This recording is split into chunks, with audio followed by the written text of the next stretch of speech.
ખાડાઓના વિરોધમાં કોંગ્રેસની ખાડોદરા દર્શન યાત્રા વોર્ડ નંબર 14માં ઢોલ નગારા સાથે વિરોધ પ્રદર્શન। શહેરમાં ખરાબ રસ્તા અને ખાડાઓ મુદ્દે આજે કોંગ્રેસ પક્ષ દ્વારા અનોખો વિરોધ પ્રદર્શન કરવામાં આવ્યું। વોર્ડ નંબર 14ના વિહાર ટોકીસથી ગાજરાવાડી સુધીના માર્ગ પર કોંગ્રેસ દ્વારા ખાડોદરા દર્શન યાત્રાનું આયોજન કરવામાં આવ્યું। આ યાત્રામાં કોંગ્રેસના આગેવાનો ચંદ્રકાંત શ્રીવાસ્તવ, શહેર પ્રમુખ ઋત્વિક જોશી સહિત અનેક કાર્યકરો જોડાયા। ઢોલ નગારાની સાથે રસ્તાના ખાડાઓ ઉપરથી પસાર થતી યાત્રા દ્વારા તંત્રના ગેરકાર્યક્ષમ કામગીરી ઉપર વ્યંગ કર્યો હતો। આ આયોજનનો હેતુ રસ્તાની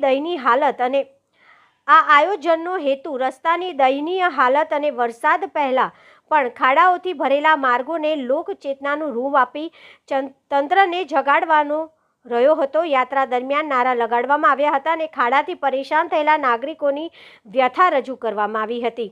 કોંગ્રેસે તંત્રને ચીમકી આપી કે જો તાત્કાલિક રસ્તાની મરામત નહીં થાય તો આવનારા દિવસોમાં વધુ ઉગ્ર આંદોલન કરાશે। આ ખડોદરા દર્શન યાત્રા હવે શહેરની અન્ય વિસ્તારો સુધી વિસ્તરી શકે તેવી સંભાવના છે। તમે ચોથી જાગીર છે, તમને દેખાય છે કે નહીં અહીંયા ખાડો છે? આ અંતિમ ક્રિયાનો રોડ છે। માણસ મરી ગયા પછી જે ચિતા સૈયા પર જે સુવા જાય છે ત્યારે એના પરિજનો, એના બધા લોકો એને કાંધા પર લઈ અને શમશાનમાં આવતા હોય અને એ પણ પડી જાય, એમને પણ વાગે। આ કેવા તમારી સ્માર્ટ સિટી છે, કેવો તમારો બરોડા શહેર છે।